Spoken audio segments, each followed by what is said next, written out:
Hi everyone, welcome to another Hero Arts video.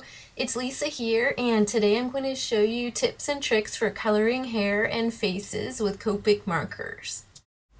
The stamp I'm going to be using today is a woodblock stamp called Girl Holding Flowers, and I think she's really sweet. But you could use any stamp that you want for this. I put together a handy PDF that has all of the tips and tricks on it step by step, and also options for different colors of hair. And you can download it here at the URL on your screen. It's http://tinyurl.com/copic-hair.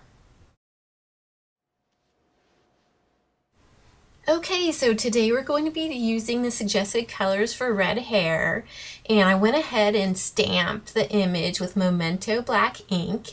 And now to get started, I'm going to take the darkest color that's on the list, and all the places where the hair would be the darkest, I'm just going to kind of scribble right on here. I'm not trying to be really precise. I'm just trying to lay down color where it should be the darkest.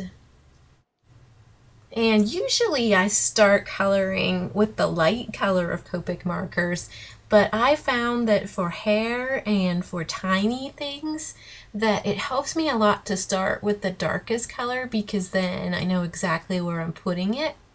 And I'll show you some more about this as we go along. So that looks good. Okay, so now I'm going to take the next to the darkest color, and I'm going to go right over top of where I put down the darkest color, and I'm going to just go out a little bit further because I'm going to be using 4 colors total here, and I want to leave room for the other 2. If you were only using 3 colors of markers, you can come out a little bit further yet still, but this is good for this one. Just like that. Okay, now I'm going to take the 3rd darkest color and I'm going to do the same thing again. I'm going to go over top of all the colors I applied, coming out just a little bit farther. So going over the colors I put down before, the first 2, and then coming out just a little bit more. And you'll see that this is starting to blend all of the colors, but we're not really worrying about that at this point. That'll happen in this next step that I'll show you. Okay, that looks good. Let me turn this around so you can see her better.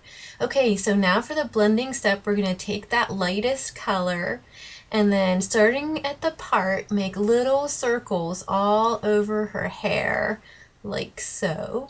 And this is what will blend all the colors together. You can really see the difference between the blended side and the unblended side. So now let me go ahead and blend this side. Blending, blending, blending. And there. That looks good. Okay, but as you can see, it kind of lost the definition where the dark color was. So since these are alcohol-based markers, you can go back and add color as many times as you want, and it won't pill or put holes in your paper. So I'm going to go ahead and put the dark color back, mostly like where I put it to start with, just where I think looks good. But I kind of want to keep that open part where the light blending color was all together, because that makes it look really nice. There, that looks pretty good. And now I'm going to take the second to the lightest yellow and go back over that dark color that I just laid down. And this will blend it without washing it out too much like it would if I used the lightest yellow.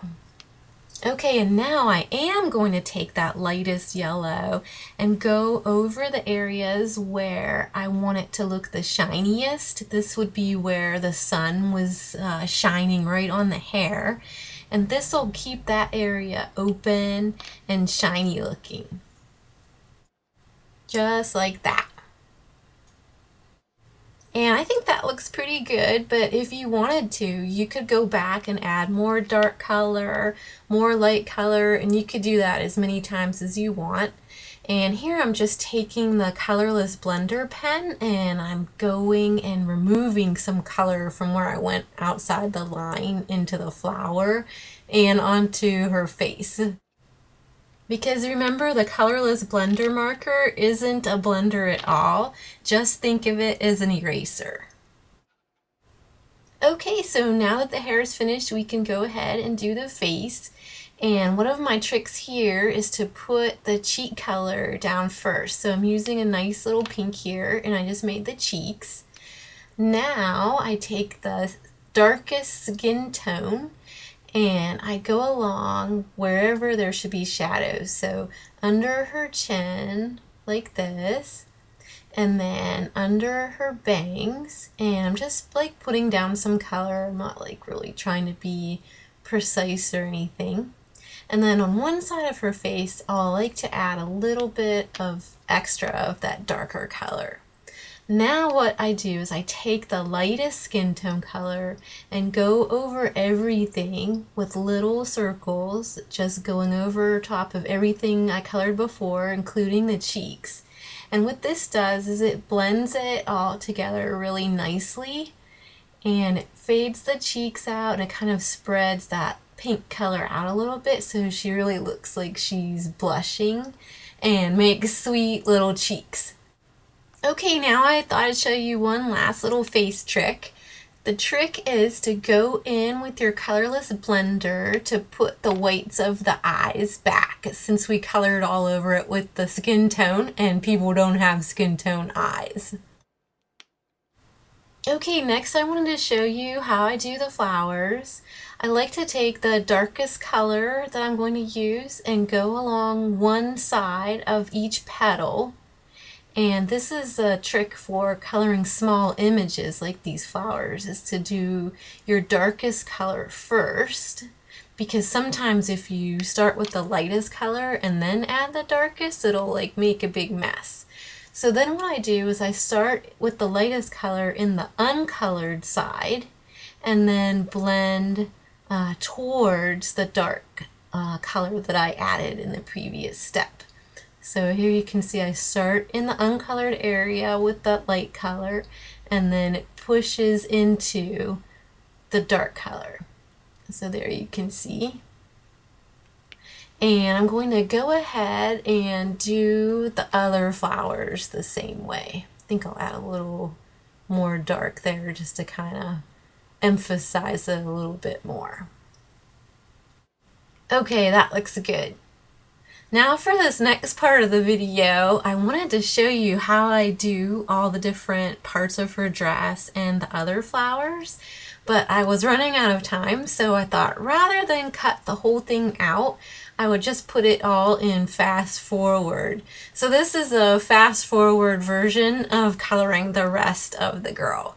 And I did it the same way, where I start with the darker color and then go ahead in with the light color to blend it, just because these are all really small images. And that's it.